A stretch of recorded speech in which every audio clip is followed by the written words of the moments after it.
자, 이제 두 번째 챕터 통합교육 보겠습니다. 자, 페이지는 40페이지, 42페이지 말고요. 그 앞에 체크리스트 나와 있는 거 먼저 보고 네, 진도를 나가도록 하겠습니다.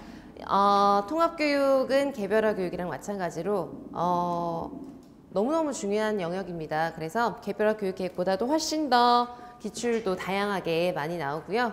여기에서 이제 필수적으로 알아두셔야 되는 중요한 개념들이 아주 많습니다. 뭐 매해 어떤 방식으로든 예를 들어서 뭐 서답형으로 나오든 논술로 나오든 뭐 면담, 면접 질문으로 나오든 통합교육이라고 하는 건 정말 여러분들이 잘 알고 이해하고 계셔야 되는 부분이고, 통합교육은 참고로 말씀을 드리면 개념을 이해하시고 여러분들이 암기하시고 하는 것도 중요하지만 여러분들 나름대로 여러분들의 의견을 말할 수 있을 만큼 좀 많은 지식과 생각을 좀 많이 하셔야 되는 그런 부분들이기도 한 것 같아요. 그래서 통합교육은 뭐 실제로 우리가 현장에서 부딪히게 되는 여러 가지 뭐 현실적인 문제점이라던가 문제 해결을 해야 되는 그런 상황이라던가 이런 것들도 거의 다 통합교육이랑 관련된 그런 주제들도 많고 하기 때문에 여러분들이 이 부분은 너무 단순하게 공부만 하지 마시고 공부를 그렇게 하지 마시고요. 좀 더 많은 글도 읽어보시고 많은 주제들 뭐 뉴스 아니면 현장 특수교육 같은 그런 잡지들을 통해서 여러분들이 여러 가지 그런 정보들을 많이 접하시면서 좀 많은 생각을 해보시는 그런 부분들이 되었으면 좋겠습니다. 자, 전체적으로 이 두 번째 챕터에서는 6부분으로 이제 교재가 구성이 되어 있고, 통합교육도 마찬가지로 사실 이제 매우 중요하다고 말씀드렸지만 기출로 나오는 부분은 좀 반복적으로 나오는 경향이 있습니다. 그래서 그런 부분들은 여러분들이 특히나 더 주의를 해서 자세하게 잘 봐주셔야 되겠고, 그런 부분들이 이제 어떤 부분이냐면 체크리스트, 한눈에 보는 체크리스트를 보시면 크게 통합교육의 이해, 교수적 수정, 그 다음에 뭐 학습 전략, 협력적 접근, 사회적 통합, 그 다음에 마지막으로 나와 있는 게 통합학급 및 특수학급을 위한 교육과정 편성 운영 자료 이렇게 되어 있죠. 자, 그래서 여기에서 좀 떼어서 보자면 5번까지 있죠. 5번째 부분까지가 개론서나 강론서에 나와 있는 그런 이론서의 내용이고요. 6번째는 우리가 바로 전 시간에 개별화 교육계획 지침 자료가 있었다고 말씀을 드렸는데, 그거 나올 때 같이 나왔던 통합학급 및 특수학급을 위한 교육과정 편성 운영 자료 자체예요. 그걸 그냥 좀 거의 원문을 필요한 부분들 위주로 해서 그냥 다 실어놨습니다. 그래서 여러분들이 꼭 공부를 하셔야 되는 부분은 5번까지라고 생각을 하시면 되고요.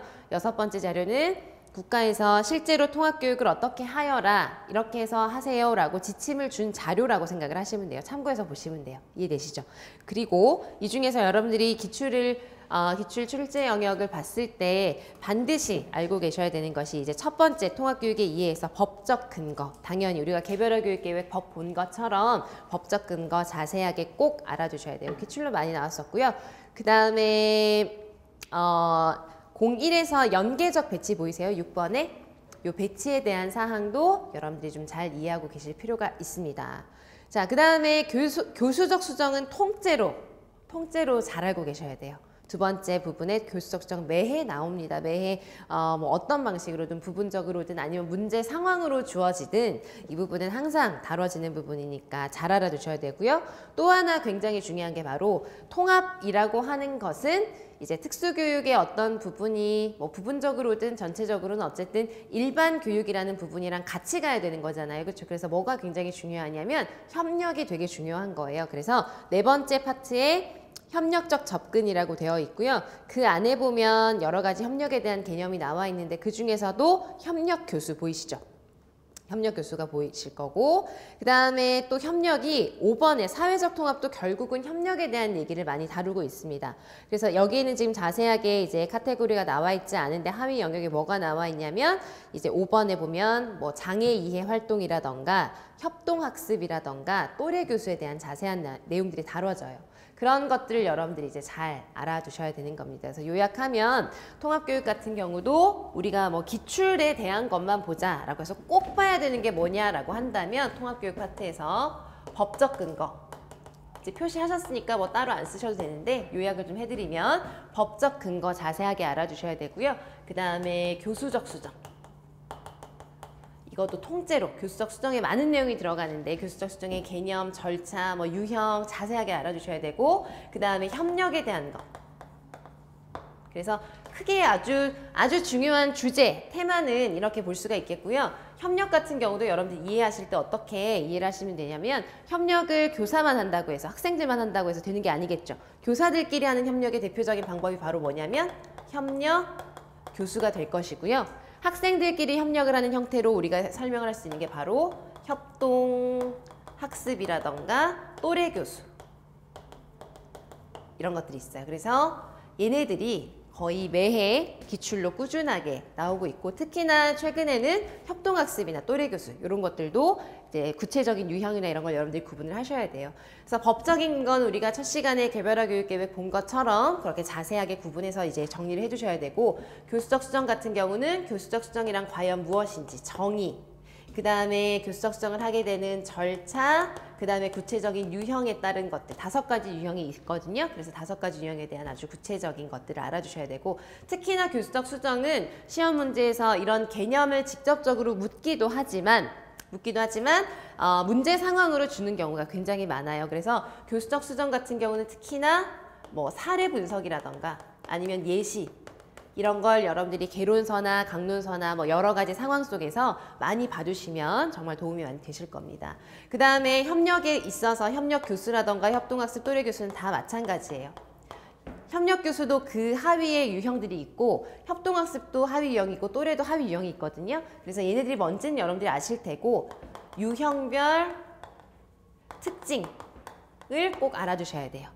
그래서 많습니다. 이 안에 들어가는 내용이 유형이 여러 가지가 있기 때문에 협력 교수의 유형별 특징 또는 뭐 장단점 이런 것들을 장단점을 알아두셔야 돼요. 그래서 예를 들면 지금 시험 유형은 단순하게 뭐에 대해서 써라 이게 무엇이냐 이렇게 직접적으로 묻는 것보다는 문제 상황을 줘요. 그래서 김 교사가 어떻게 활동을 하고 있는지 활동 내용을 주고 그걸 보고 여러분들이 협동학습 중에서 어떤 유형인지 또래 교수 중에서 뭔지 이런 걸 알고 이제 그걸 쓸 수 있어야 되니까 적용하실 수 있어야 됩니다. 그래서 오늘 첫 시간에도 말씀드렸지만 모든 내용은 우선은 이해가 되는지를 꼭 점검을 하셔야 돼요. 이해가.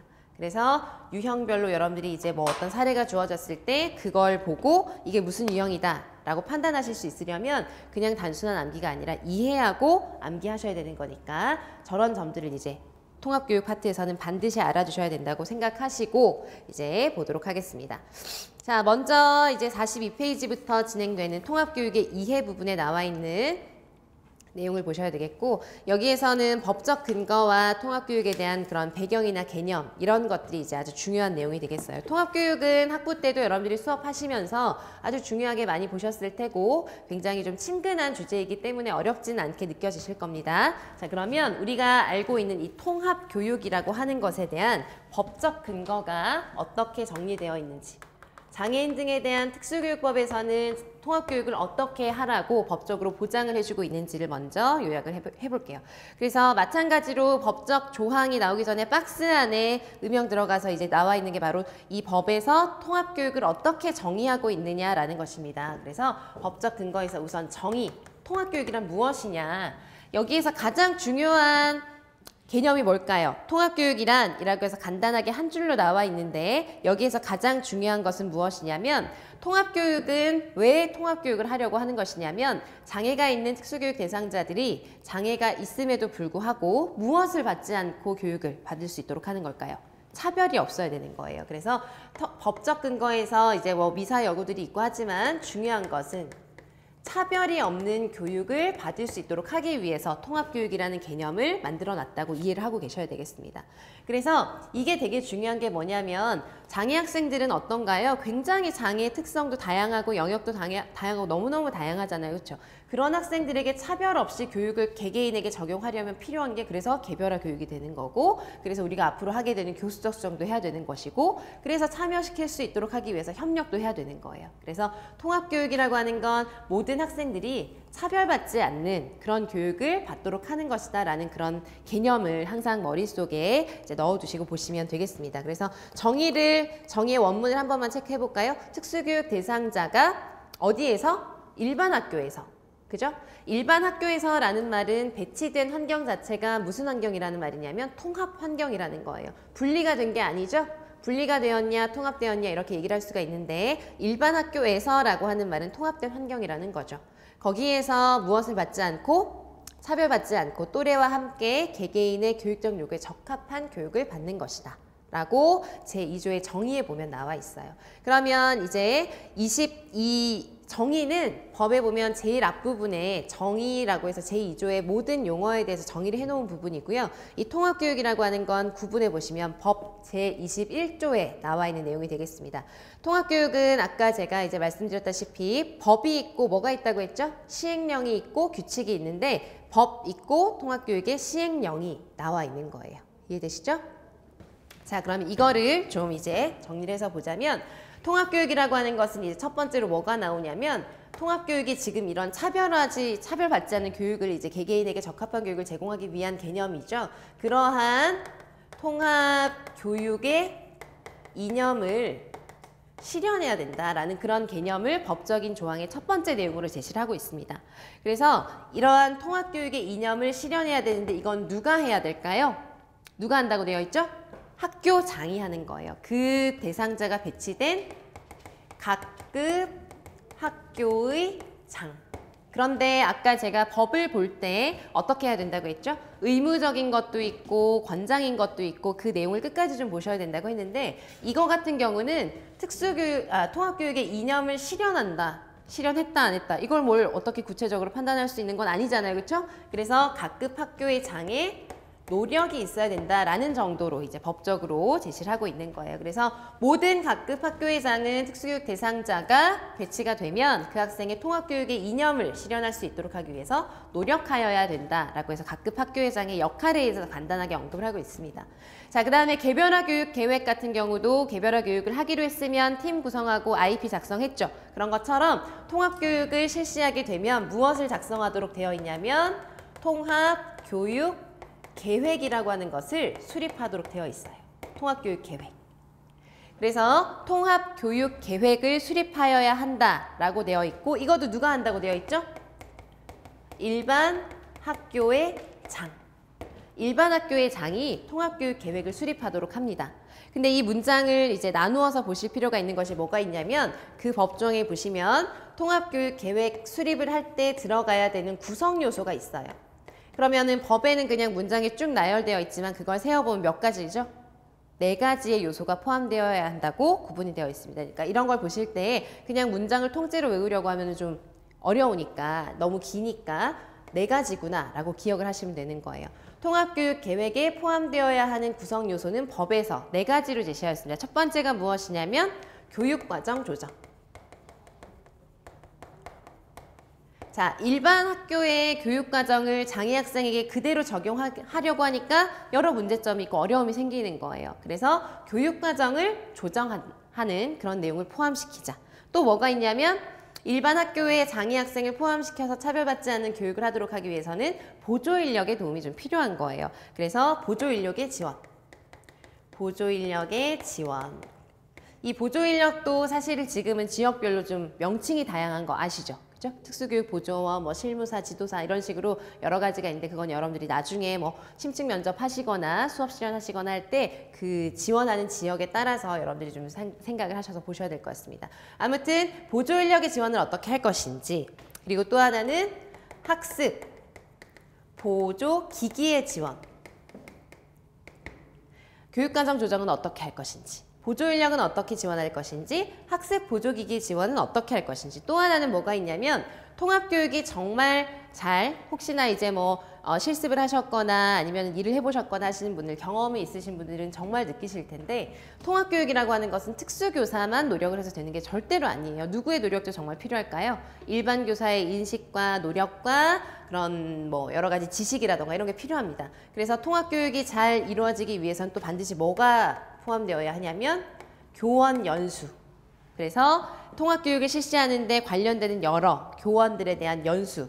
이러한 내용들이 포함된 그래서 법적으로 제시하는 통합교육 계획의 요소가 될 수 있는 거예요. 그래서 이런 점들이 포함된 통합교육 계획을 일반 학교의 장은 수립하여야 한다라고 제시가 되어 있습니다. 자, 그 다음에 일반 학교에서 통합교육을 실시를 하려면 뭐 필요에 따라서는 상황에 따라서는 완전히 통합이 되어서 일반 학급에서 완전히 교육을 실시할 수도 있지만 대부분은 이제 특수학급 이라는 어떤 유형의 공간이 반드시 필요하게 되죠. 그래서 통합교육의 법적인 조항에는 특수학급의 설치에 대한 구체적인 사항도 제시를 해주고 있습니다. 그래서 특수학급을 설치, 운영해야 되는데 이것에 대한 책임도 마찬가지로 법에 보면 누구의 책임이라고 되어 있냐면 일반 학교의 장.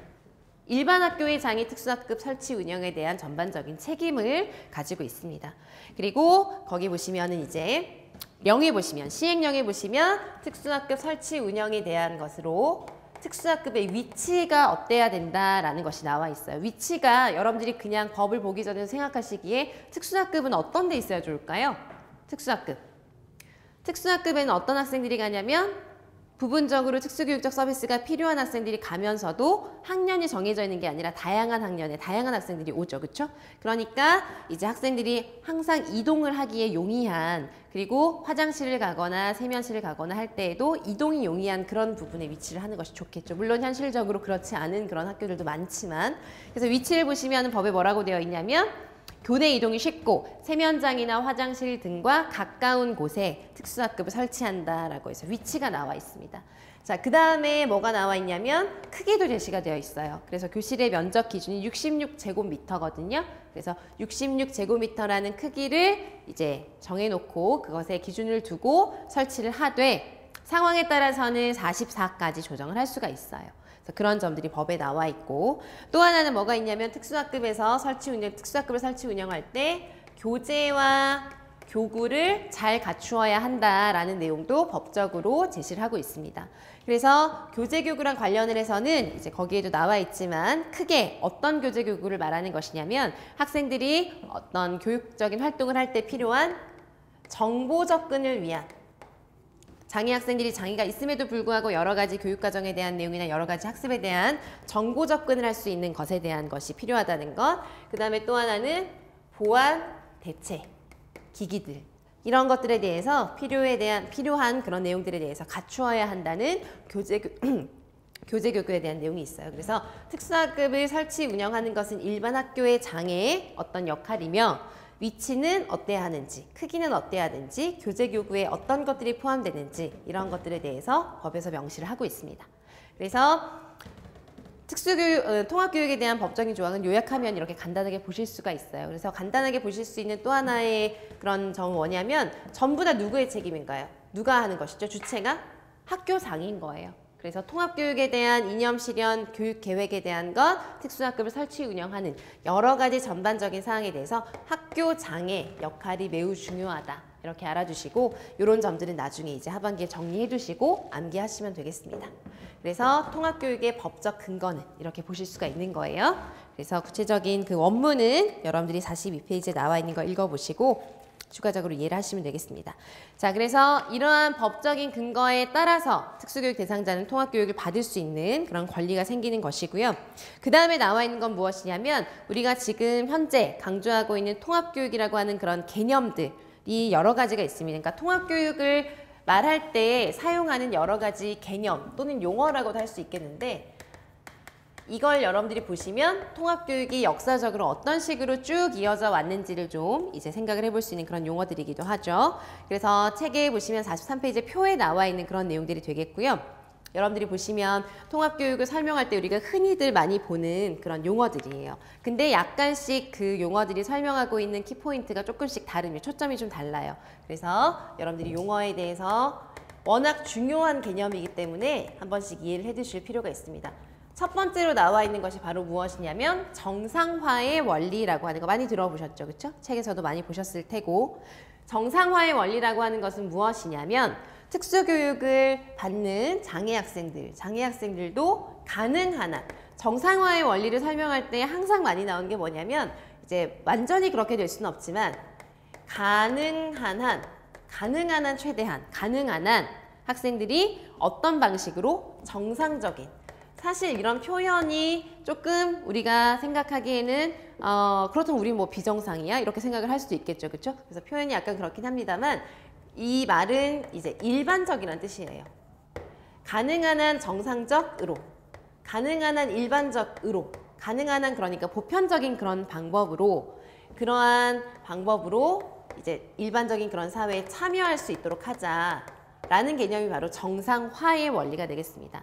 그러니까 장애가 있는 사람들도 가능한 한 정상적으로 살아갈 수 있도록 수단과 방법을 사용하자라는 것이 바로 정상화의 원리가 되는 것이죠.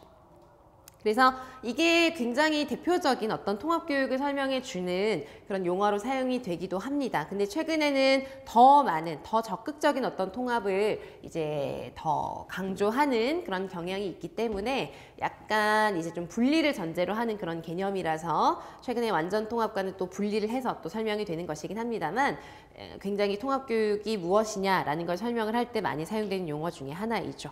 그래서 가능한 한 일반적으로 가능한 한 정상적으로 참여하고 통합될 수 있도록 하자라는 개념이 바로 정상화의 원리가 되겠습니다. 자, 그 다음에 나오는 것은 아주 예전에 좀 나왔던 개념인데 탈수용 시설화, 이것도 들어보셨죠, 그죠? 탈수용 시설화. 이건 무엇이냐면 옛날에 1960년대쯤에 이 수용시설이 있었어요. 우리나라도 마찬가지고 외국도 마찬가지고요. 아주 과거에는 장애가 있는 사람들이 숨어서 살았죠. 그죠? 시설에 따로 분리되어서 완전히 격리되는 그런 형태로 사회생활을 하게 되었었습니다. 그런데 이때쯤 60년대에 어떤 이제 그 계기가, 그러니까 통합교육이 굉장히 확장되는 어떤 중요한 계기가 되는 그런 개념이에요. 그래서 이 당시에 수용시설로부터 뭘까요? 나오자라는 거예요. 장애가 있다는 것을 이유로 수용시설에만 가둬두지 말고 거기서부터 나오게 하자라는 개념이 바로 탈수용시설화입니다. 그래서 그 정도로 알아두시면 되고, 탈수용시설화라고 하는 것이 나옴으로 인해서 이런 개념이 나오고 이게 기사화되고 이슈화되고 하면서 통합이라는 개념이 훨씬 발전하는 계기가 되었다. 이 정도로 알아두시면 되겠어요. 그래서 이건 매우 중요한 계기가 되었었어요. 통합교육이 확장되고 발전되는데 중요한 계기가 되었었다. 이렇게 알아두시고 이해해 두시면 되겠습니다. 자, 그 다음에 또 하나의 개념이 뭐가 있냐면 주류화라는 개념이 나오죠. 그렇죠? 메인스트리밍. 그래서 주류화라고도 하지만 메인스트리밍이라고도 하는 거예요. 그래서 주류화라고 하는 것은 이제 무엇이냐면 이런 말 많이 하시죠. 주류가 있으니까 뭐가 있다는 뜻일까요? 주류. 그럼 주류가 아닌 건 뭐죠? 비주류. 보통 일반적으로 주류는 더 많은 쪽인가요? 적은 쪽인가요? 많은 쪽이죠. 그러니까 보통 다수를 말하는 거예요. 그리고 비주류는 보통 소수예요. 그쵸? 그 다음에 그렇다면 일반과 특수 중에서 당연히 주류가 뭘까요?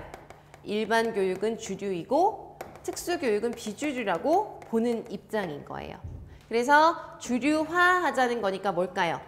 주류가 있어요. 여기에 주류. 그러니까 뭐 어떤 흐름으로, 류니까 흐름이잖아요. 그러니까 그런 가지가 흐르는 것으로 설명을 하기도 하는데 이런 주류의 흐름에 비주류가 어떻게 되자는 거죠? 들어가자라는 개념이 바로 주류화가 되겠습니다. 근데 이것도 마찬가지로 보세요. 정상화라고 하는 것도 정상적이라는 말은 일반적으로, 정상적으로. 그렇다면 특수교육을 받는 사람들은 좀 덜 정상적이고 덜 일반적이라고 보는 입장인 거고, 주류화도 마찬가지로 일반적으로 교육을 받는 건 주류이고 그렇지 않은 건 소수이고 비주류라고 보는 분리를 전제로 한 그런 입장이라는 거죠. 그래서 이것도 이제 최근에는 이런 개념보다는 이제 더 뭐 최소 제한 환경이라던가 완전 통합이라는 개념을 더 강조하기 때문에 예전보다는 많이 이제 뭐 드러나지 않는 그런 용어이긴 합니다만 이런 용어들이 이제 흐름이 있었다는 걸 알아주시면 되겠습니다.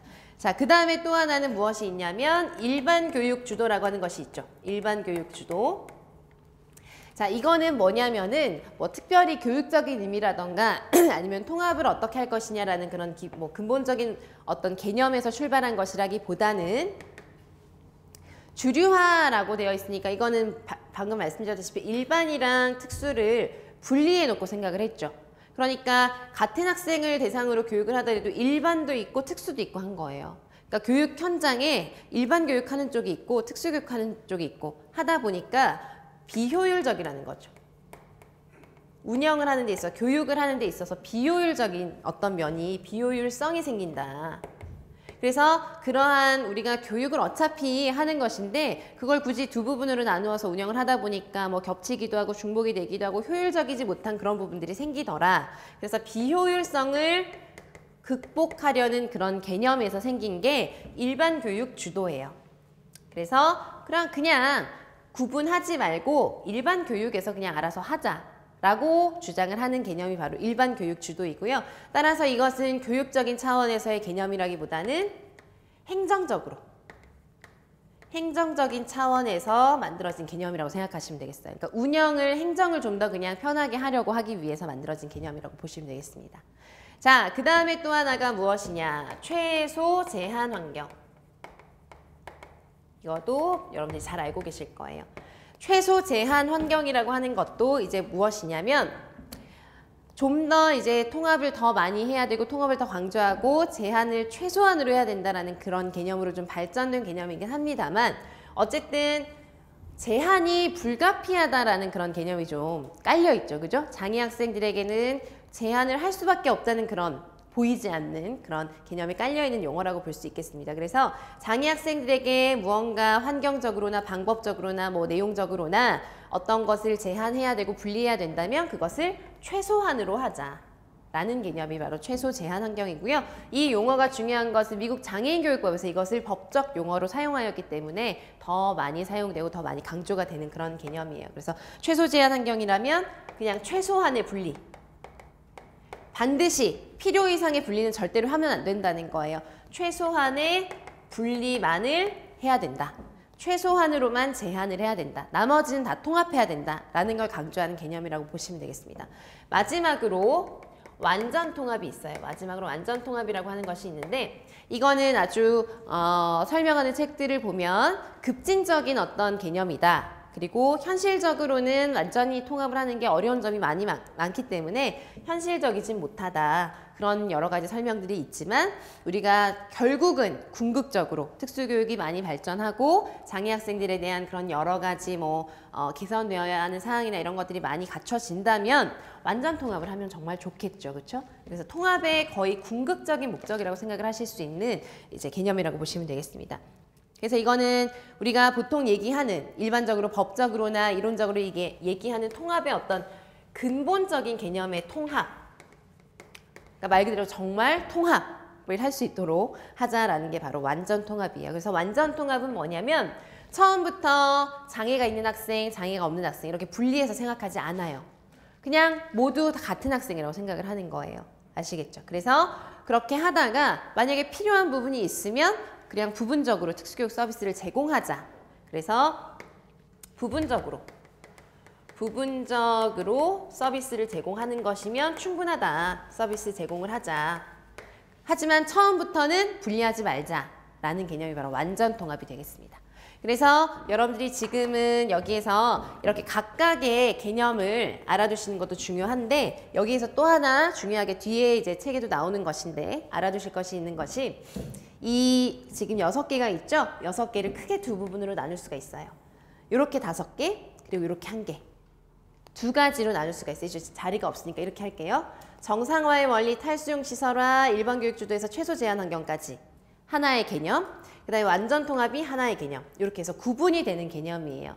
이게 바로 무엇이냐면 정상화의 원리 탈수용 시설화 주류와 일반 교육 주도 최소 제한 환경과 완전 통합이 구분이 돼요. 뭐가 다를까요? 자, 얘네들은 우리가 이제 무슨 통합교육이라고 할 수 있냐면 모음식 통합교육이라고 해요. 모음식 통합교육. 모음. 그리고 완전 통합은 우리가 무슨 통합교육이라고 하냐면 포함식이라고 해요. 포함식.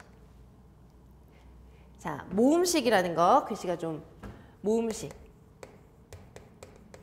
모음식이라고 하는 것은 무엇이냐면 모음식 통합. 자, 이거는 무엇을 전제로 하는 것이냐면 분리를 전제하였어요. 이해되시죠?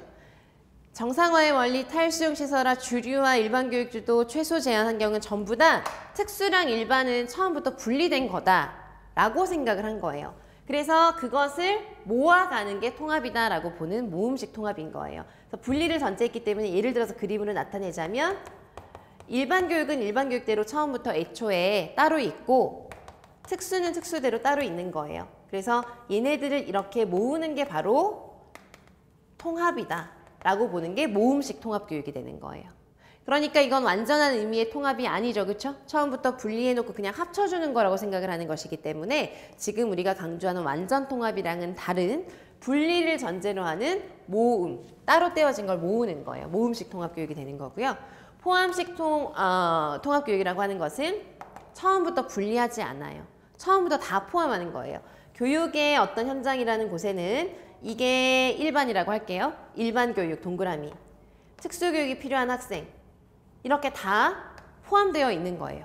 그냥 처음부터 통합이에요. 처음부터 완전히 통합인데 그러면 특수교육 대상자들에게 특수교육적 서비스는 어떻게 하느냐? 필요한 부분이 있으면 이렇게 꺼내어서 부분적으로 제공을 하는 거예요. 서비스를. 그죠? 그래서 이거는 포함식은 분리를 전제로 하지 않는다라는 중요한 개념이고요. 그래서 이제 부분적으로 이렇게 꺼내어서 제공을 한다고 해서 우리가 뭐라고도 하냐면 이 처음부터는 포함을 해놓고 부분적으로 꺼내어서 제공한다라고 해서 풀, 아웃, 프로그램이라는 용어를 쓰기도 합니다. 프로그램. 그래서 이거는 풀, 아웃이라고 해서 처음에는 포함시켰다가 필요한 부분을 따로 꺼내어서 그 부분에 우리가 특수교육적인 프로그램을 제공한다. 그래서 풀아웃이다라고 하면 여러분들이 포함식 통합교육, 완전 통합 이거 생각하시면 되는 거예요. 아시겠죠? 자, 그래서 얘네들도 이제 굉장히 기본적이면서도 중요한 개념이기 때문에 최소한 뭐 얘네들이 뭐 자세하게 기출에 나오든 안 나오든 이건 여러분들이 꼭 알아두셔야 되는 그런 기본적인 개념과 배경이 되겠습니다. 자, 그래서 지금 통합교육의 이해를 이제 보시면서 법적인 근거와 개념과 이해를 보셨고 그 다음에 방금 봤던 모음식과 포함식에 대한 것이 44페이지에 아래쪽에 표해보면은 정리가 되어 있죠. 그죠? 그래서 이것도 한 번씩 보시면 더 이해가 되실 겁니다. 그리고 45페이지에 보면 이제 서로 다른 통합교육의 철학과 구조의 차이라고 해서 나와 있는데 주류화의 개념과 포함 개념. 자, 주류화라고 하는 거 우리가 봤었죠. 주류, 비주류. 그러니까 지금 여기서 얘기하는 건 결국은 표에 여러 가지가 나와 있지만 뭐냐면 분리를 전제로 하는 통합교육과 분리를 전제로 하지 않은 통합교육의 어떤 차이점을 간단하게 비교해 놓은 거예요. 그죠? 자, 그래서 예를 들어서 몇 가지만 보면 45페이지 표에서 첫 번째 주류화 개념의 통합교육 같은 경우는 뭐냐면 일반 학급에 적합하지 않은 아동도 있다라고 처음부터 전제하는 거예요. 그죠? 그렇지만 포함 개념의 통합교육은 모든 학생은 일반 교육에서 교육받을 수 있다. 이렇게 보는 거죠. 그러니까 분리하지 않는 거예요.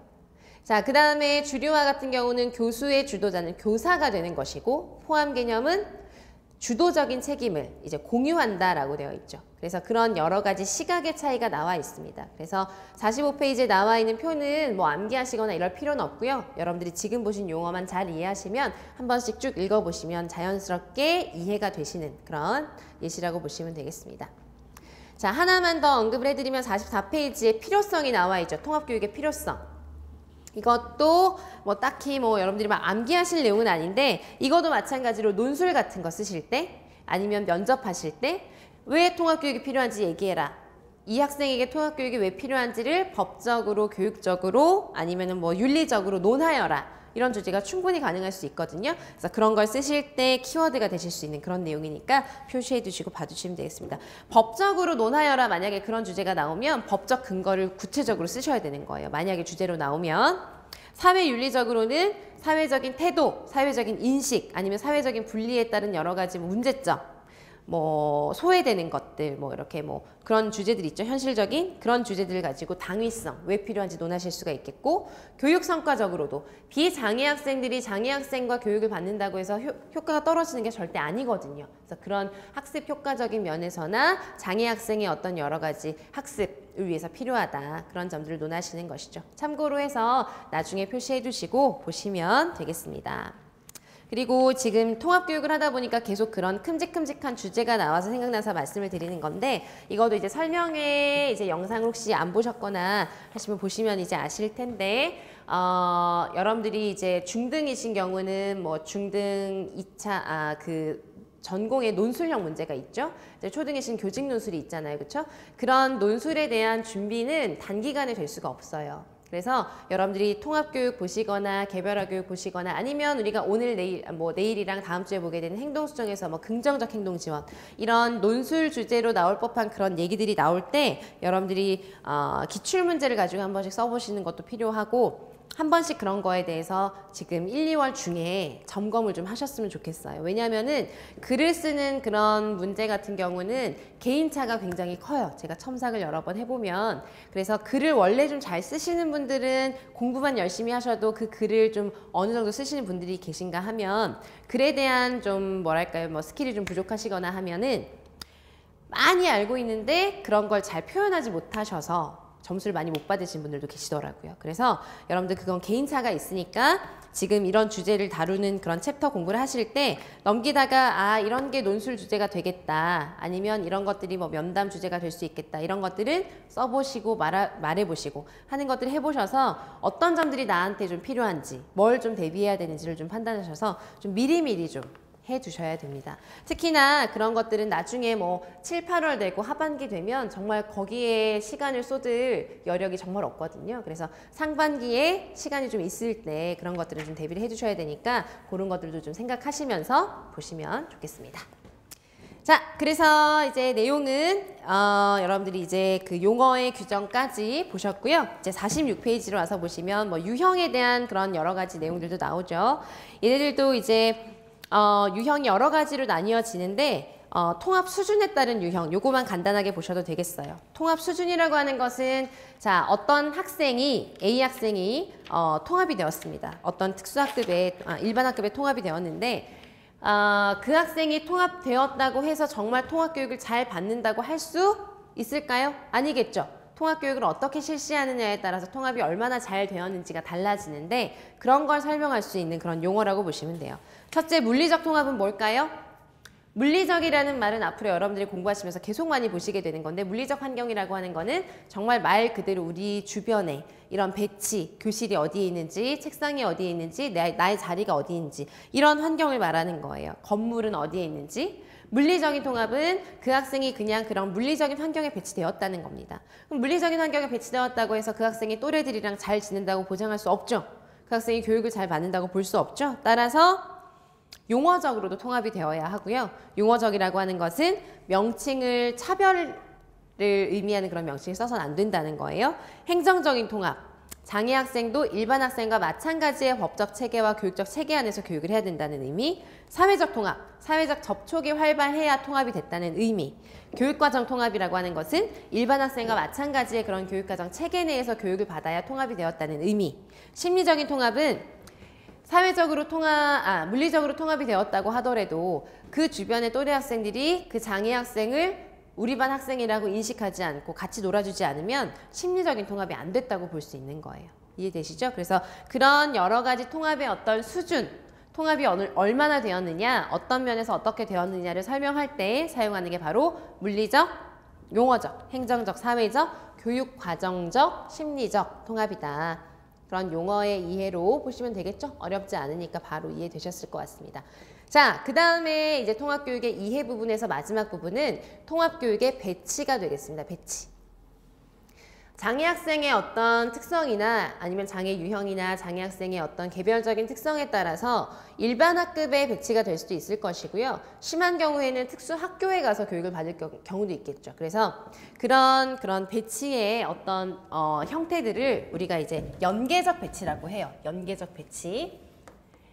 연계적 배치의 어떤 유형이라고 설명을 하는데, 여러분들이 많이 보셨을 수도 있는데 개론서나 통합교육 관련 책을 보면 이렇게 피라미드 모양으로 해서 배치를 하는 그런 모형을 제시를 합니다. 그래서 이제 이런 여러 가지 배치 유형이 쭉 나열이 되는 것인데, 이게 연계적이라는 거예요. 연속적이라는 거예요. 연속적. 그러니까 이 사이에서 이동이 가능하고요. 그리고 개인 학생의 어떤 교육적인 활동이나 서비스를 어떻게 받는 거냐에 따라서 이 사이사이에서도 약간씩 변동이 생길 수가 있는 거예요. 이해되시겠죠? 그래서 이걸 피라미드로 설명하기도 하고 아예 그냥 표로 그냥 이렇게 설명을 하기도 하고 여러 가지로 설명을 합니다. 그래서 이제 가장 많은 부분이 되어야 하는 것이 바로 일반 학급이 되겠죠. 일반 학급. 그래서 이 표에는 저런 연계적 배치를 표 내용으로 쭉 정리를 한 것이고, 이것도 하나 알아두실 것이 책에 보면은 개론서나 강론서에 보면 이 배치에 대한 설명이 좀 다른 부분이 있어요. 그래서 그 두 가지 다른 부분을 다 보시라고 표에 나와 있는 게 좀 일반적으로 많이 나와 있는 그런 연계적 배치에 대한 내용이 되겠고요. 더 알아보기라고 박스 안에 나와 있는 내용 보이시죠? 이게 약간 다르게 배치를 설명한 거예요. 그게 뭔지 이제 설명해서 말씀을 드릴게요. 가장 통합의 정도가 강하고 분리되지 않은 게 바로 뭘까요? 일반 학급이죠. 그죠? 먼저 표를 보세요. 46페이지. 그래서 일반 학급이니까 최소 제한 환경이 된 거예요. 완전히 통합이 되었다고 보시면 되겠죠. 그런데 일반 학급에서 교육을 받는 것 안에서도 서비스를 어떻게 받느냐에 따라 연계적 배치의 유형은 달라질 수가 있습니다. 완전히 일반 학급에서 일반 교사에게만 도움을 받으면 일반 학급에 그냥 배치가 됐다고 볼 수가 있겠고, 그것보다 약간 분리가 된 게 바로 뭐냐면 협력적 자문이나 협력 교수가 포함이 되는 거예요. 이건 좀 이따 우리가 보게 될 텐데, 자문이라고 하는 건 뭐냐면 일반 교사가 특수교육에 대한 지식이 좀 부족하잖아요. 그렇죠? 그러니까 특수교육에 대한 지식이나 기술이나 방법이나 이런 걸 특수교사로부터 좀 전수받아서 그걸 가지고 이제 교육을 하게 되는 그런 정도가 일반 학급에서의 어떤 배치 유형 중에서 완전히 일반 학급에서 완전히 그냥 다 맞는 것 다음으로 나오는 거예요. 자, 그 다음은 보세요. 순회 서비스를 포함하는 일반 학급이죠. 47페이지에 보시면 순회 서비스를 포함한다는 건 뭐냐면 순회 교육은 누가 실시하나요? 누가 오는 거죠? 특수교사가 오는 거예요. 그래서 일반 학급에 배치되어 있지만 부분적으로 특수교사가 와서 직접 해주는 거죠. 그러니까 좀 더 특수교육을 받는 그런 범위가 좀 더 크다고 보는 것이죠. 그래서 일반 학급이 그냥 있고 아니면 자문을 받을 수도 있고 아니면 순회 교육을 실시하는 일반 학급일 수도 있다. 이렇게 구분해서 보시면 되겠고, 또 하나는 무엇이냐면 자료실, 도움학급, 도움실 뭐 이런 식으로 얘기를 하는데 학습 도움실 뭐 이런 식으로 얘기를 하기도 하죠. 이거는 특수학급보다는 덜 분리된 거예요. 특수학급은 완전히 특수학급에 배치가 된 거고요. 이 자료실이나 도움학급 같은 경우는 뭐냐면 일반 학급에 배치가 되어 있으면서 필요한 시간에만 이 부분에 가서 여기 자료실에 가서 소속은 그러니까 일반 학급인데 소속은 일반 학급인데 필요한 부분에 대한 서비스만 여기에 가서 받게 되는 그런 형태라고 보시면 되겠습니다. 그러니까 완전히 이 학생이 특수학급에 소속되어 있다 이런 개념보다는 덜 분리가 된 거예요. 그러니까 일반 학급에 있으면서 공부를 뭐 하다가 어려운 점이 생기거나 도움을 받아야 되는 뭐 행동성이 필요하거나 이런 부분만 소속은 완전히 일반 학급에 있으면서 거기에 가서 도움만 받는 거예요. 그거보다 약간 더 분리가 된 것이 이제 특수학급에 완전히 또 소속이 되는 것이죠. 그러니까 이런 학생들은 일반 학교에서 일반 학급에도 소속이 되어 있지만 특수학급의 학급 구성원으로 소속이 되는 거예요. 그런 경우는 이제 특수교사에게 일정 시간을 지속적으로 일정한 부분에 대해서 계속 이제 특수학급에서 교육을 받게 되는 것이죠. 그것보다 더 많이 분리가 된 게 바로 특수학교가 되는 것이고, 그것보다 더 많이 건강에 문제가 있거나 이동에 문제가 있거나 어려움이 있으면 가정이나 병원에서 받는 교육, 아니면 완전히 분리가 되어서 가장 제한된 형태라고 설명이 되는 기숙제 학교. 여기서 말하는 기숙제 학교는 그냥 아예 처음부터 생활을 장애 학생들끼리만 하게 되는 거예요. 그런 걸 기숙제 학교라고 하는 것입니다. 그래서 연계적 배치의 체계가 무엇인지 이해가 되시겠죠, 그렇죠? 그런데 제가 더 알아보기에 나와 있는 것으로 이제 여기에다가 편집을 한 이유가 뭐냐면 이렇게도 구분을 하지만 더 알아보기에 나와 있는 것처럼 연계적 배치의 유형을 나누기도 하고요. 이것도 봐두실 필요가 있어요. 명칭 같은 것들을. 여기 보시면 크게 1. 일반 학급의 배치, 그죠? 그 다음에 2. 특수학급의 배치, 3. 보다 제한된 환경의 배치라고 해서 크게 배치의 유형은 3가지로 나누었어요. 그죠?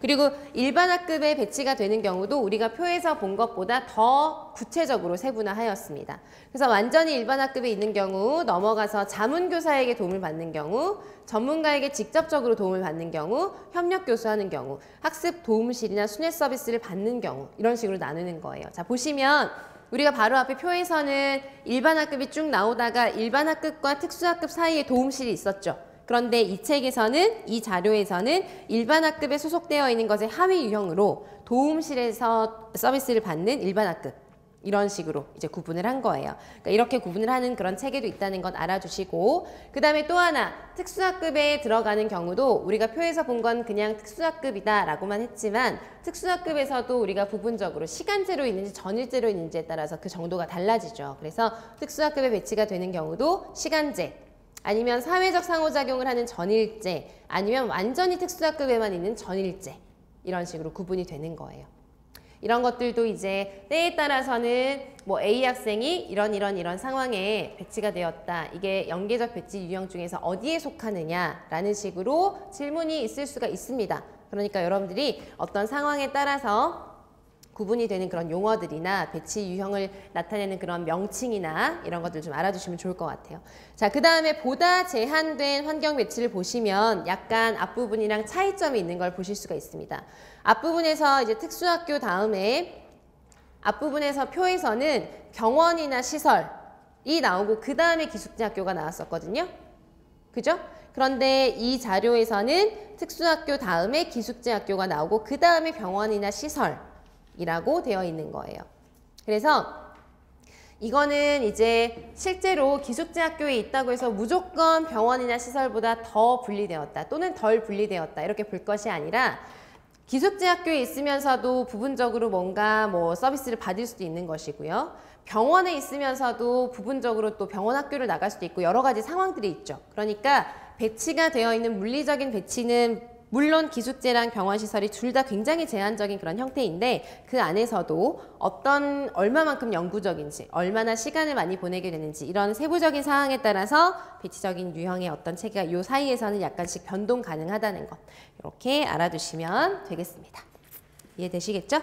자, 그래서 지금 이제 통합교육에 대한 그런 기본적인 이해를 위한 법적 근거와 그 다음에 배경, 그 다음에 연계적인 배치에 대한 내용 이렇게 보셨습니다. 그래서 이런 내용들은 앞으로도 용어적으로나 아무튼 뭐 여러 장의 영역을 보실 때 계속 반복이 되는 그런 개념이니까 이제 잘 알아주시고 보시면 되겠어요. 다음으로 교수적 수정. 교수적 수정도 할 내용이 많은데 기본적인 개념이나 이런 것들은 좀 봐두고 잠깐 쉬었다가 보도록 하겠습니다. 교수적 수정이라고 하는 것은 보시면은 우리가 아까 법에서도 여기 보세요. 우리가 통합교육 계획을 수립할 때 반드시 포함하여야 하는 첫 번째 내용으로 뭐가 있었냐면 교육과정의 조정이 있었어요. 그렇죠? 이 교육과정 조정을 하는 데에 이제 활용되는 방법, 중요한 방법 중에 하나가 교수적 수정이라고 하는 거예요. 그래서 교수적 수정이라고 하는 거는 장애 학생들에게 일반 교육과정을 그대로 적용하기에는 장애 학생들에게 많은 어려움이 있고 그다음에 많은 제한이 있고 참여하는 데 어려움이나 장애가 많이 생기기 때문에 참여할 수 있도록 하기 위해서 이런 교육과정을 조정하는 과정을 우리가 교수적 수정이라고 하는 거예요. 아시겠죠? 그래서 교수적 수정이라고 하는 것은 정말 매우 중요한 그런 개념 중에 하나이고요. 여러분들이 교수적 수정에 대한 모든 내용을 잘 이제 개념부터 절차, 그 다음에 유형의 세부적인 그런 형태들, 사례들 이런 거 정말 잘 알아두셔야 되는 그런 내용이 되겠습니다. 그래서 먼저 교수적 수정. 교수적 수정이라고 하는 것의 우선 개념을 보시면은 개념, 이건 정의라고 할 수 있겠죠. 정의. 이 정의를 보시면 교수적 수정을 왜 하는지 그 다음에 무엇을 하는 것인지 여러분들이 잘 아실 수가 있어요. 교수적 수정은 이제 누구를 위한 것일까요? 교수적 수정은 장애 학생이 어디에 참여할 수 있도록 하는 걸까요? 일반 학급에, 그러니까 통합학급에 일반 학급 수업에 뭐 할 수 있도록 참여. 이런 게 전부 다 키워드가 됩니다. 장애 학생의 일반 학급 수업에 참여, 장애 학생의 의가 너무 많이 나오네요. 장애 학생의 일반 학급 수업 참여의 무엇을 향상시키기 위한 것이냐면 참여를 많이 하는 양도 중요하지만 양과 질, 그러니까 많이 참여하는 것도 중요하지만 어떻게 참여하느냐는 그 질을 향상시키기 위한 작업이라고 생각을 하시면 돼요. 교수적 수정이라고 하는 건 장애 학생이 일반 학급 수업에 참여하는 겁니다. 장애 학생이 특수학급 수업에 참여하는 게 아니라 일반 통합된 환경에서의 일반 학급 수업에 참여하는 양과 질을 향상시키기 위해서 5가지 유형에 따라서 수정을 하는 거예요. 그래서 향상시키기 위한 과정이라고 보시면 돼요. 수정. 교육과정 수정이라고 보시면 돼요. 교육과정 수정. 그래서 이제 뭐 책에 보면 정의는 이제 뭐 하기 위해서 교수 환경과 교수적 적합화 방법 뭐 이런 걸 한다라고 되어 있는데 그건 유형에서 보도록 하고요. 가장 기본 개념은 이게 되는 거예요. 그래서 꼭 알아두실 게 교수적 수정은 통합을 전제로 하는 것입니다. 그러니까 교수적 수정은 그냥 한마디로 왜 하냐라고 하면 통합하려고, 통합시키려고 하는 것이다. 이렇게 얘기를 할 수가 있는 거예요. 자, 그렇다면 이러한 교수적 수정은 이러한 참여의 양과 질을 향상시키기 위해서 5가지의 유형에 따라서 교수적 수정을 할 수가 있습니다. 이것도 정말 지금 하시는 모든 내용은 너무너무 중요한 내용입니다. 5가지 유형에 따라서 우리가 수정을 할 수가 있는데 첫 번째가 무엇이냐면 장애 학생이 일반 학급에 참여할 수 있도록 교수 환경을 수정하는 거예요. 교수 환경 수정. 그래서 우리가 좀 전에 통합에 대한 그런 수준에 따라서 용어를 구분할 때 물리적인 통합이라는 게 있었죠. 그때 제가 물리적인 환경이라는 얘기를 했는데 환경하면 보통 어떤 거 생각나세요? 환경을 수정한다. 그럼 뭐가 생각나세요? 배치, 자료의 뭐 위치, 아니면 자리 배치, 아니면은 뭐 주변 환경, 뭐 아니면은 뭐 주변의 뭐 학급의 여러 가지 환경들, 그죠? 말 그대로 그런 환경을 우리가 뭐라고 하냐면 물리적인 환경이라고 해요. 그래서 교수 환경을 수정한다는 건 그러한 배치, 교재나 교구의 뭐 여러 가지 배치라던가 자리 배치라던가 하는 그런 물리적인 환경, 조명도 좋고요, 소음도 좋고 뭐 여러 가지가 다 들어갈 수가 있어요. 그런 물리적인 환경을 수정하는 게 들어가기도 하고요. 또 하나가 있어요. 꼭 알아두실 게 교수 환경을 수정한다고 했을 땐 물리적인 환경뿐만 아니라 사회적인 환경도 포함을 하는 개념이에요. 그래서 그냥 자리 배치만 해준다, 아니면은 뭐 어떻게 학생들이랑 가까이 앉도록 해준다, 이런 게 중요한 게 아니라 사회적으로 상호작용을 할 수 있는 그런 환경을 만들어주는 것도 교수 환경 안에 들어가는 겁니다. 교수 환경의 수정 안에. 그죠? 그래서 교수 환경을 수정한다고 하는 건 물리적으로 또는 사회적으로 환경을 수정해서 장애 학생이 일반 학급 수업에 더 많이, 더 좋게 참여할 수 있도록 하자라는 게 바로 교수 환경의 수정이고요. 그 다음에 두 번째는 교수적 집단화라고 하는 유형이 있어요. 교수적 집단화. 여기에서 이제 집단화라고 하는 것은 우리가 지금 하는 강의 같은 경우는 뭐 대집단, 그죠? 교사 한 명의 전체 학생, 이런 것들이 바로 대집단이잖아요. 그렇죠? 대집단이 될 수 있고 또 어떻게 할 수 있을까요? 모든 별로 소집단으로 할 수도 있을 것이고, 아니면 오늘 너희들은 자습해. 자습도 들어갈 수가 있어요. 아니면 오늘은 학생들마다 한 명씩 선생님이랑 만나서 할 거야. 1대1로 교수를 하는 것도 들어갈 수가 있고요. 또는 우리가 나중에 보게 되는 협동학습이라던가 또래 교수, 이런 여러 가지 정해지지 않았고 무수히 많은 그런 집단화에 대한 다양한 유형들을 다 포함하는 개념이 되겠습니다. 그래서 교수적 집단화라고 하는 건 장애 학생이 일반 학급 수업에 더 많이 잘 참여할 수 있도록 하기 위해서 이러한 집단의 형태, 교수적으로 우리가 운영을 하게 되는 그런 집단의 형태를 수정하는 모든 것을 포함하는 게 바로 교수적 집단화의 수정이 되겠어요. 자, 그 다음에 교수 방법의 수정이 있습니다. 교수 방법. 교수 방법의 수정이라고 하는 것은 여러분들이 알고 계셔야 되는 게 방법 안에 3가지의 하위 개념이 들어갑니다. 그래서 교수 방법이라고 하는 것은 첫 번째 뭐가 들어가냐면 활동, 교수 활동. 교수 활동. 그 다음에 이건 꼭 알고 계셔야 돼요. 정리를 하고 계셔야 돼요. 교수 전략, 그 다음에 교수 자료라고 해서 3가지가 들어가요. 하위의 개념이. 이거 일단 지우겠습니다. 뭐 책에 다 있는 그런 예시니까. 자, 그래서 교수 방법이라고 하는 교수 방법의 수정 안에는 교수 활동의 수정이 있고 교수 전략의 수정이 있고 교수 자료의 수정이 있어요. 근데 이걸 여러분들이 암기하시려고 하면 좀 헷갈려요. 말이 막 그렇게 어려운 말도 아닌데 막 이게 막 활동이었던 건지 뭔지 막 이런 게 헷갈릴 수가 있습니다. 근데 이걸 이해하시고 이제 보실 필요가 있는데, 활동이라고 하는 것은 여러분들이 생각하시기에 교사와 학생 중에 누구 입장에서 행하는 것을 말하는 것일까요? 학생 입장에서 행하는 걸 말하는 거예요. 활동. 교수 활동이라고 하는 건 학생들의 어떤 입장에서 하게 되는 그런 활동들을, 말 그대로 활동들을 말하는 거예요.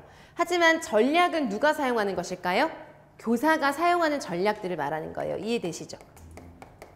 그러니까 교수 방법 안에는 학생들이 주체가 되는 그런 활동을 수정할 수도 있고, 교사가 학생들을 가르칠 때 사용하는 전략을 수정할 수도 있다. 이렇게 생각하시면 되겠어요.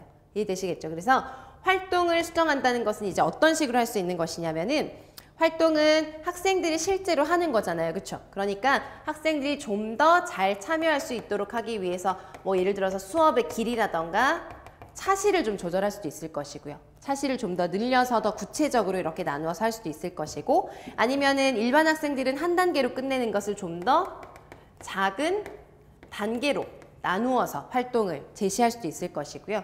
아니면은 일반 학생들에게는 이만큼의 양이 적절하지만 장애 학생들에게는 어렵다. 그러면 활동 과제의 양을 조절할 수도 있을 것이고 또 어떤 게 있을까요?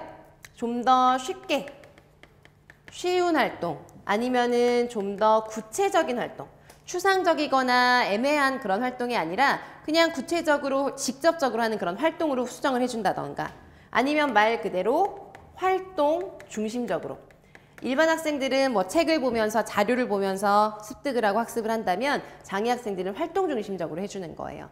그래서 교수 활동을 수정한다고 하는 것은 이런 것과 같이 학생이 직접 참여해서 행하게 되는 그런 활동들을 수정해서 참여할 수 있도록 하는 그런 방법이 있고요.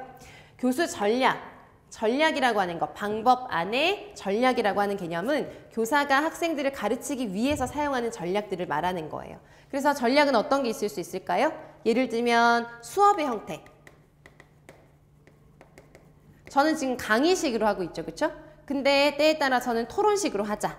아니면은 뭐 예를 들어서 오늘은 영상을 보면서 어떻게 하자. 이런 식으로 수업의 형태가 다양하게 달라질 수 있죠. 그것도 전략 안에 들어갈 수가 있는 거예요. 그 다음에 또 뭐가 들어가냐면 전략 안에는 공학을 활용하는 것, 특수교육 대상자를 대상으로 해서 공학을 활용할 수 있는 방안도 굉장히 많죠. 그런 공학을 활용하는 뭐 형태가 다 들어갈 수가 있고 또는 학생들이 잘 참여하려면 학습을 하는 것도 중요하지만 행동 수정도 돼야 되거든요. 그래서 행동을 지원하는 여러 가지 전략, 행동 수정 전략들도 다 전략 안에 들어갈 수가 있어요. 그 다음에 또 뭐가 있냐면 정보를 제시하는 방법, 전략. 이런 것들이 전부 다 교사가 사용하는 전략 안에 들어가죠. 그죠? 그렇기 때문에 이제 방법 안에 교사가 가르칠 때 사용하는 전략을 수정한다고 하는 것은 수업 형태를 바꾸거나 공학의 사용을 다양하게 하거나 행동 수정에 대한 그런 전략을 사용하거나 하는 그런 여러 가지가 다 들어갈 수가 있죠.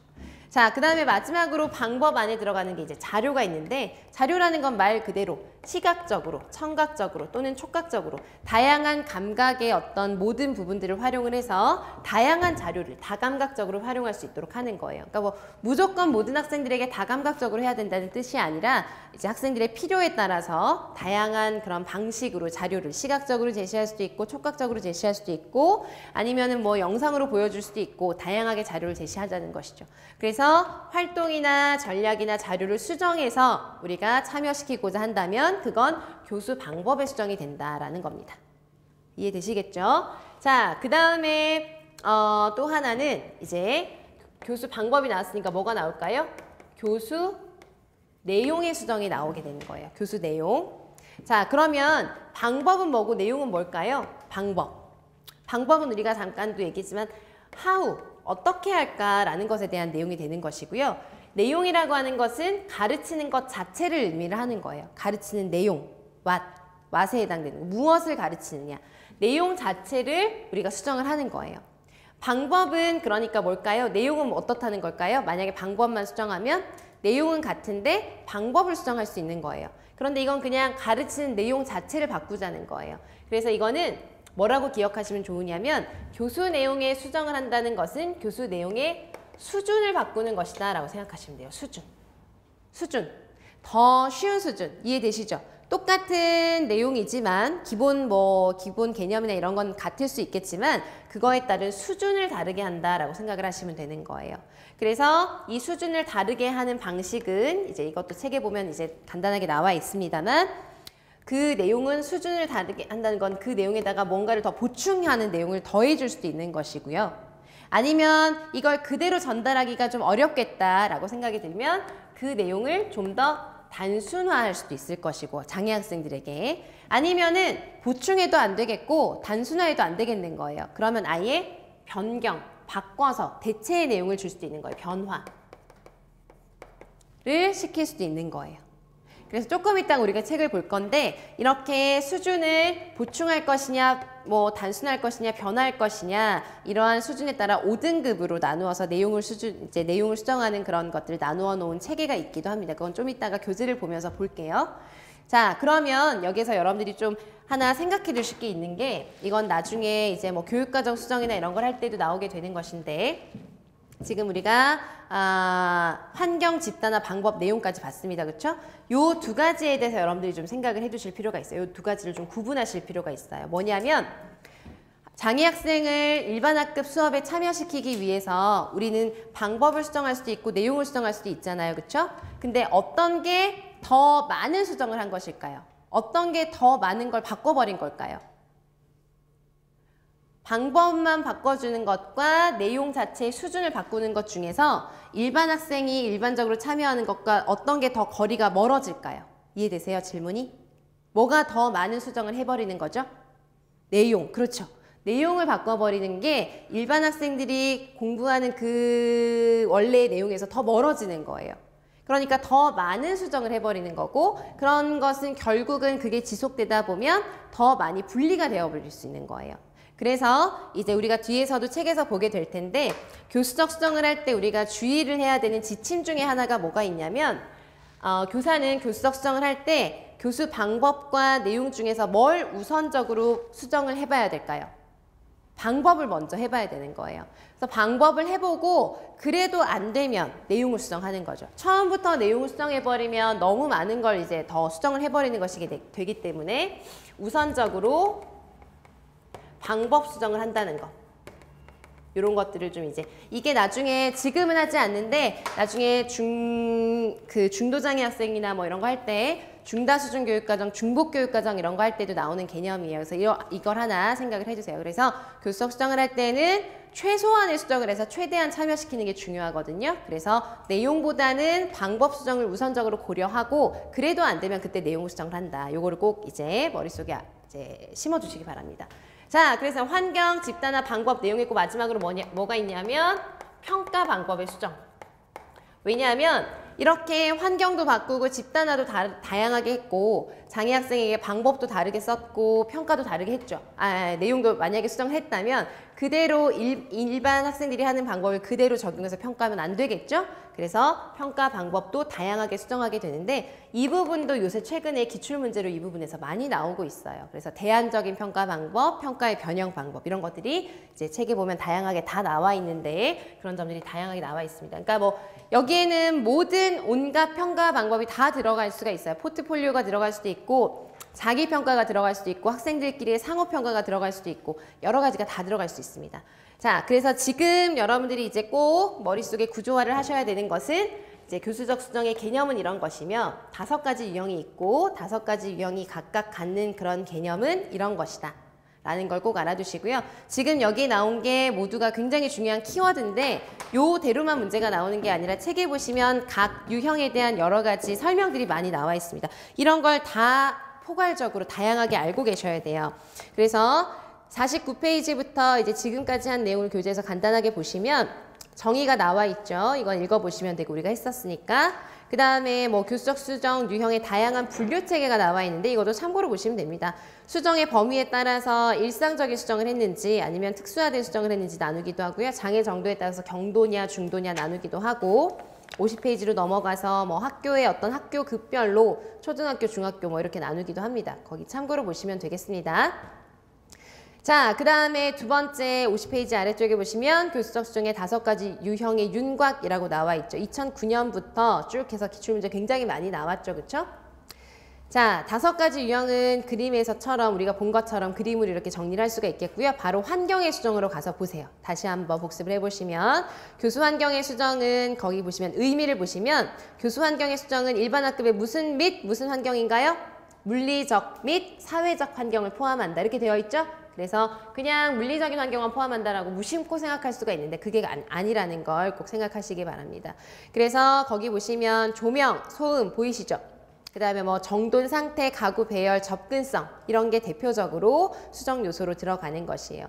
구체적 예시 같은 거 보이시죠? 이런 예시들을 교수적 수정은 정말 꼼꼼하게 다 봐두시라는 거예요. 그러니까 나중에는 예를 들어서 교수적 환경에 뭐 수정의 정의를 써라 이런 게 문제로 나오지 않습니다. 대부분. 예를 들면 여기 나와 있는 구체적 예시 있죠. 이런 예시가 주어지고 이게 무슨 수정이냐 이렇게 나오는 거예요. 그러니까 여러분들이 이제 바꿔서도 반대 방향으로도 이제 보시면서 적용이 가능하실 수 있도록 많이 읽어두시기 바랍니다.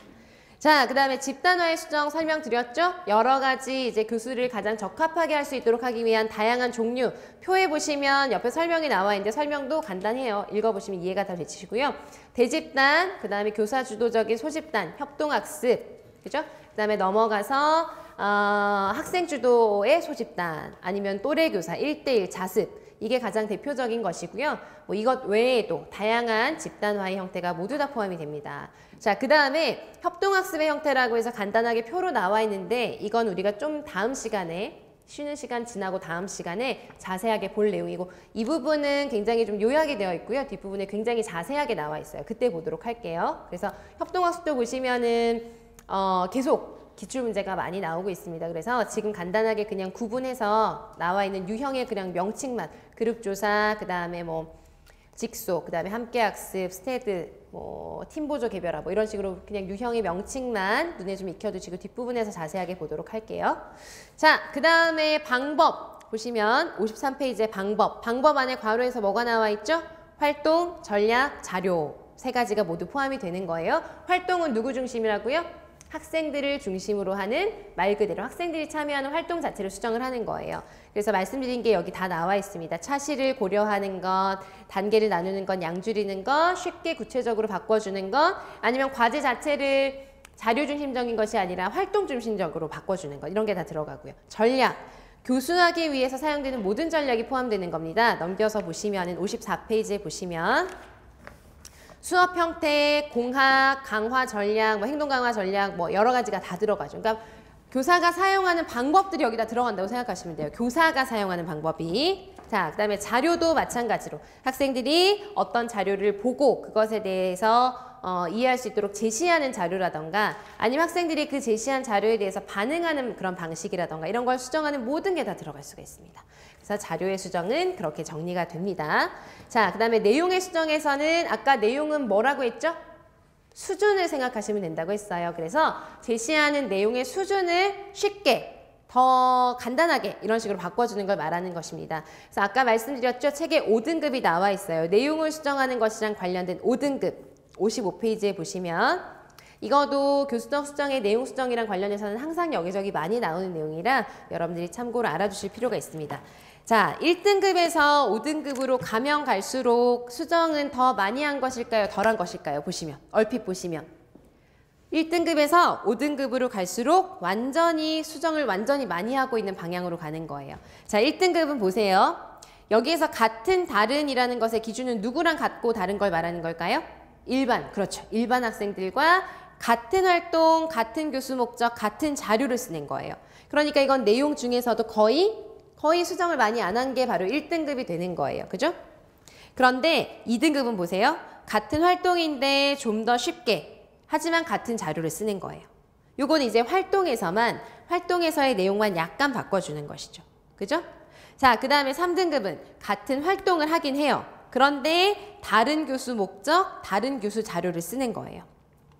같은 활동을 하고 있어요. 예를 들면은 이런 거는 이제 간단하게 좀 이따 설명을 드릴게요. 중복교육과정 뭐 이런 게 있는데 학생들이 물리적으로 같은 활동을 하고 있지만 일반 학생들은 예를 들어서 과학 시간에 어떤 개구리에 대한 해부를 하는 게 목적인데 같은 활동을 하고 있는 장애 학생은 그 해부가 목적이 아니라 그냥 그 안에 참여하는 활동 자체가 사회적인 어떤 상호작용 자체가 목적일 수가 있죠. 그런 식으로 같은 활동을 하지만 다른 목적, 다른 자료를 쓸 수도 있는 거예요. 4등급은 같은 주제이기만 해요. 주제만 갖고 다른 과제, 다른 교수 목적을 가질 수가 있는 것이죠. 같은 주제, 그러니까 뭐 예를 들어서 교통수단에 대해서 한다라고 하더라도 일반 학생들은 교통수단에 대한 자세한 지식이나 이런 걸 배운다면 같은 주제 속에서도 장애 학생은 완전히 다른 주제, 뭐 예를 들어서 뭐 교통수단을 사용하는 방법 자체를 그냥 실질적인 건 배운다던가 이런 식으로 다를 수가 있는 거예요. 그리고 5등급은 완전히 대체가 되는 거죠. 다른 주제, 다른 활동. 그래서 1등급에서 5등급으로 갈수록 완전히 특수화, 개별화, 되는 것이라고 생각을 하시면 되겠습니다. 자, 이거랑 좀 비슷한 맥락에서 설명할 수 있는 게 있는데 이거는 나중에 중도장애 학생 볼 때 우리가 교육과정 수정할 때 보는 내용이기도 한데 지금 나온 내용이니까 참고로 옆에 간단하게만 메모해 두시고 알아주시고 나중에 또 자세하게 보실 건데 이것도 중요한 내용이긴 해요. 시험 문제로 계속 나오고 교육과정을 우리가 이제 교육과정 수정을 하잖아요. 그렇죠? 지금 교수적 수정을 하고 있어서 교수적 수정이라고 하는 것에는 교육과정 자체, 여기서 말하는 교육과정 수정은 좀 더 이제 정말 말 그대로 가르치는 내용에 대한 교육과정을 말하는 건데 그런 걸 수정하는 모든 걸 다 포함하는 교수적 수정이 더 큰 개념인데 지금 알려드리는 거는 이제 말 그대로 정말 일반 교육과정을 장애 학생을 대상으로 해서 그 교육과정 자체를 바꾸는 방법, 수정 방법이라고 생각하시면 돼요. 그게 우리가 이제 여러 가지로 나눌 수가 있는데 두 가지로 나누는 이제 분류하는 체계가 있습니다. 그래서 그게 뭐가 있냐면 어떤 유형이 있냐면 중다 수준 교육과정. 저는 교육과정 C라고 쓰거든요. 그래서 간단하게 보시면 되고 중복 교육과정이라고 하는 형태가 있어요. 그러니까 이거는 뭐냐면 교육과정의 수정 방법 또는 수정의 어떤 형태 자체를 교육과정의 형태 자체를 말할 때 우리가 이렇게 두 가지로 구분을 하기도 합니다. 자, 그래서 중다 수준이랑 중복이 있는데 이건 어떻게 구분이 되는 거냐면 중다 수준은 이것도 마찬가지로 장애 학생을 통합시키기 위해서 교육과정을 수정하는 건데 수정을 했을 때 그 형태가 중다 수준 교육과정과 중복 교육과정으로 나뉘어진다는 거예요. 중다 수준 교육과정은 무슨 의미이냐면 일반 학생과 같은 활동을 해요. 같은 활동. 같은 영역, 같은 영역이라고 할게요. 같은 영역. 같은 영역에서의 활동을 합니다. 같은 영역에서 그러니까 당연히 같은 활동을 하겠죠. 그런데 같은 영역에 같은 활동을 하지만 뭐만 다른 것이냐면 다른 수준을 가지고 활동을 하는 거예요.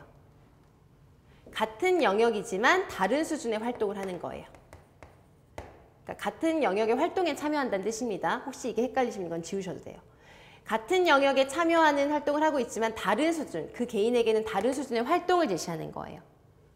그에 비해서 중복 교육과정이라고 하는 것은 무엇이냐면 같은 활동은 하고 있어요. 그러니까 물리적인 같은 활동을 하고 있는 거예요. 같은 그런 공간에서 같이 활동을 하고 있어요. 그런데 중복 교육과정은 다른 개인에게 다른 영역의 목적을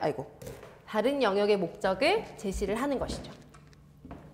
이거는 제가 예를 하나만 들어드리면 너무 쉽게 이해가 되실 거예요. 다른 영역의 목적을 가지고 있는 것이 중복 교육과정이 되겠습니다. 자, 예를 들면 똑같이 아까 뭐 실험실 얘기가 나왔고 책마다 흔하게 나오는 게 바로 과학 시간에 실험실에 대한 예시가 되겠어요. 그래서 그 과학 시간에 예를 들어서 뭐 개구리를 해부하는 그런 실험을 하는데 중다 수준 같은 경우는 장애 학생도 일반 학생도 똑같이 과학실에서 실험실에서 해부하는 활동에 참여를 하고 있는 거예요. 그런데 일반 학생은 개구리를 해부해서 그 개구리의 신체 구조, 그 구조 하나하나를 다 분리하고 하는 그런 세부적이고 심화된 활동까지 하는가 하면 장애 학생은 그렇게 하는 것까지가 어렵기 때문에 그 활동의 일부분에만 참여할 수 있도록 한다거나 아니면은 그것을 좀 더 단순화시킨 개념만 학습하도록 한다던가 실험하는 과정에서. 그러니까 똑같이 실험실에서의 활동에 참여하고 있지만 일반 학생보다 좀 더 쉬운 수준의 활동을 하도록 하는 게 중다 수준이에요. 이해되시죠?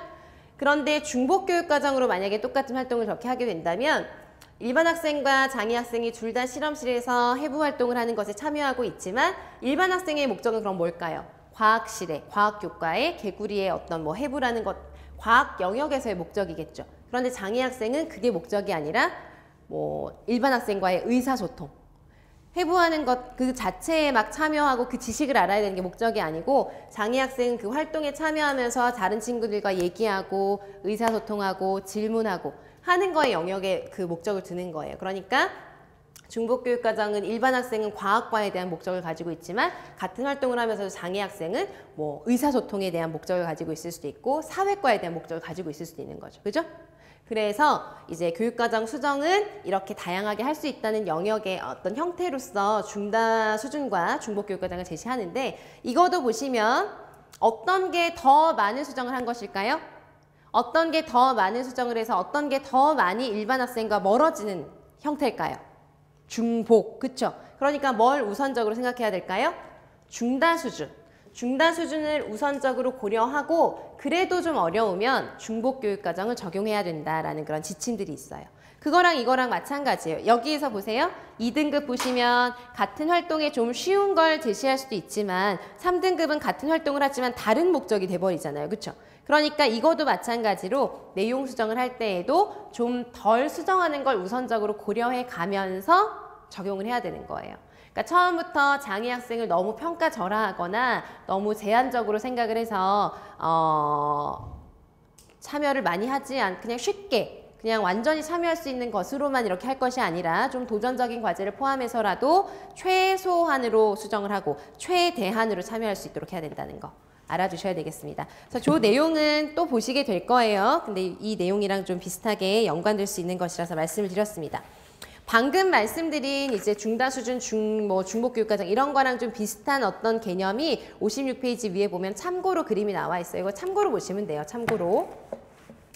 뭐 옆에 보면 장애 영역 그림에 인지적 장애, 비인지적 장애 뭐 이렇게 나와 있는데 크게 신경 쓰실 것까지는 없고요.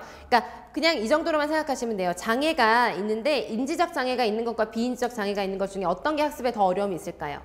인지적 장애가 있는 게 더 어렵겠죠? 그러니까 인지적 장애가 있는 학생들은 더 많은 수정을 한 그런 교육과정 형태를 적용하게 된다. 이 정도로 이해하시면 돼요. 그래서 이 중에서 그냥 꼭 알아야 되는 그런 개념을 짚으라면 제일 가운데 있는 세 가지. 일반형, 수정형, 대안형. 요거 아시면 돼요. 일반형은 뭐냐면 일반 교육과정을 거의 그대로 적용하는 거예요. 약간의 뭐 방법상의 어떤 뭐 이래서 똑같은 내용을 가지고 똑같이 하는데 예를 들어서 공학적으로 조금만 도움을 준다던가 뭐 이런 거고요. 수정형은 약간 수정한 거. 그 다음에 대안형은 변화형이에요. 완전히 대체형이에요. 다른 교육과정 적용하는 거예요. 그런 식으로 이제 구분이 된다는 거. 옆에 나와 있는 적합화의 개념 이것도 조금 뒤에 다 보게 되는 거니까 그때 보시면 되겠습니다. 자, 그래서 지금 어느 영역을 보고 계셨죠? 교수적 수정의 5가지 유형 중에서 내용의 수정에 대해서 보신 거예요. 마지막으로 평가 방법의 수정 보시면 자, 평가 방법의 수정도 지금 여기에서 좀 생략이 되어 있는데 동그라미 2번에 보면 평가 환경, 도구, 평가 방법의 평가 조정 이게 작년 기출로 이게 그대로 나왔었어요. 2014학년도 기출로 이 표에 나와 있는 게 그대로 나왔었습니다. 이것도 꼭 알아두셔야 되는 게 뭐냐면 평가도 우리가 그냥 뭐 수미양가로 할까 아니면은 뭐 퍼센트로 할까 그냥 이렇게만 보는 게 아니라 체계적으로 영역을 구분해서 평가 조정을 할 수 있는 거예요. 이해되시죠? 그래서 표를 보시면 크게 구분은 평가 환경을 바꿀 수도 있고 평가 도구를 바꿀 수도 있고 평가의 어떤 방법을 바꿀 수도 있는 거예요. 평가의 환경 안에 뭐가 들어가죠? 공간적 환경, 시간적 환경이 다 들어가고 그죠? 그 다음에 평가 도구에는 평가 자료를 어떤 걸 쓸 것인지 보조 인력을 어떤 사람을 제공할 것인지 대필자가 있을 것인지 뭐 이런 것들이 다 포함이 되는 거고요. 평가 방법도 평가 문항을 제시하는 방식 만약에 시각장애가 있으면 잘 보지 못하니까 음성으로 제시할 수 있을 것이고요. 그렇죠? 그 다음에 시각장애 학생들은 또 반응하는 것을 다르게 할 수도 있을 것이고 그런 식으로 장애 학생의 어떤 특성에 따라 환경과 도구와 방법에 따라서 구분이 되는 것이고 그 안에서도 영역이 하위 영역으로 나뉘어진 이 체계를 꼭 알고 계셔야 됩니다. 그래서 이거 표시해 두시고 꼭 기억해 주시고 정리 잘 해주시고요. 그 다음에 동그라미 3번을 참고로 보시면 되겠고 동그라미 4번에 나와 있는 평가 방법의 구분도 꼭 알아두셔야 돼요. 그러니까 예를 들면 옆에 있는 방법에 대한 설명이나 적용의 예시 나와 있죠? 이것만 보고도 여러분들이 이게 합격, 불합격인지 아니면 준거 수준 점수화인지 이런 걸 알아두셔야 되는 거예요. 자, 그래서 대안적인 평가 방법의 대표적인 거 간단하게 보겠습니다. 전통적인 점수화는 뭐냐면 수미양가 아니면은 뭐 90% 아니면은 뭐 50% 뭐 이런 식으로 퍼센트로 하는 거고요. 합격, 불합격은 뭘까요? 패스, 페일. 그래서 뭐 일정 수준 이상이면 무조건 합격 뭐 이런 식으로 되는 것이죠. 그 다음에 IEP라고 하는 건 뭐냐면 우리가 작성한 개별화 교육계획의 목표 수준에 따라서 그걸 기준으로 해서 평가하는 걸 IEP 점수화라고 보시면 되겠습니다. 자, 그 다음에 습득, 준거 수준이라고 하는 것은 무엇이냐면 준거라는 개념도 굉장히 중요해요.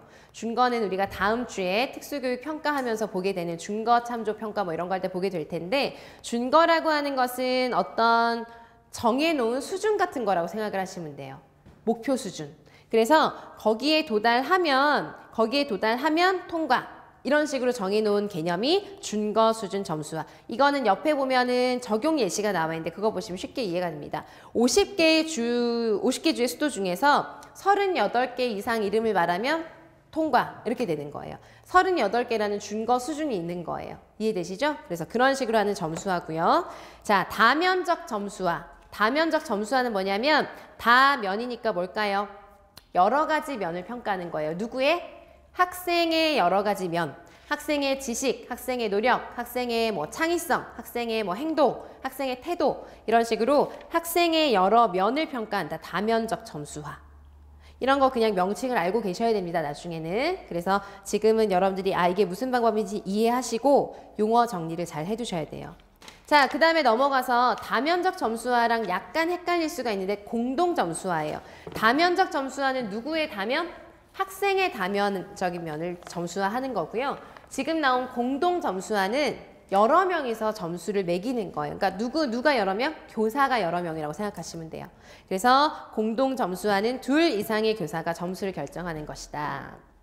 자, 그 다음에 여러분들이 학부 때 수업 들으실 때 그런 경우 많으셨죠. 뭐 예를 들어서 전체 학기 학점 중에서 출석 몇 %, 실습 몇 %, 뭐 팀과제 몇 %, 기말 몇 %, 뭐 이런 거 있죠? 그런 식으로 항목을 이렇게 나누어서 그것으로 총점을 만들어지는 거예요. 그런 게 바로 항목 점수 체계. 그 다음에 학생 자가평가, 자기평가를 말하는 것이고 계약 점수라고 하는 것은 이것도 마찬가지로 학부 때를 생각해 보시면 최소한 출석이 몇 % 이상이 되어야지 그렇지 않으면 무조건 F다 이런 거 있잖아요. 그렇죠? 그런 식으로 정해진 계약 요건이 있는 것이 계약 점수화. 포트폴리오는 말 그대로 이제 과정과 결과를 함께 보려고 하는 이제 중요한 대안적인 평가 중에 하나입니다. 이런 다양한 평가를 우리가 이제 특수교육 평가에서도 보게 되는데 여기에서도 여러분들이 꼭 이제 잘 보시고요. 더 알아보기에 보시면 두 번째 표에 보시면 대안적인 채점 유형이라고 해서 이와 같은 것이 명칭을 조금 다르게 해서 똑같이 나와 있어요. 이것도 같이 읽어보세요. 자, 그래서 지금까지는 교수적 수정의 어떤 개념과 하위 유형별 개념을 보셨습니다. 그래서 여기까지 보고요. 좀 쉬었다가 10분만 쉬었다가 진도를 나가도록 하겠습니다.